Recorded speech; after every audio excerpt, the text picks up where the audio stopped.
მეგობრებო, მე ახლა მივდივარ ნაკვეთში სამუშაოდ და უნდა მოვამზადო თერმოსასმელი, ასე ქვია, რომ დღის განმავლობაში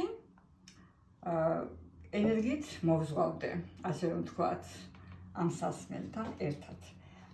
ამიტომ ამისთვის საჭიროა ჩავასხა ჯერ პირველ რიგში, უკანასკნელად ჯერ აი ჩაის ჩავყრი, ცოტა ჩაის, დებალაის ჩაის, შემდეგ ჩავასხავ წყალს, ესე და შემდეგ უზავ ალოეს, ეხლა აქანი მოგსუქი, აი, ერთად, რომელიც არის ჩვენი ორგანიზმის ტონუსის ამწევი, ალოე და კუზნაძარის გამწმენდი და საერთოდ უნიკალური სასმელია და შემდეგ მოვულებთ ასე და ჩვენი თერმოსასმელი მზად არის.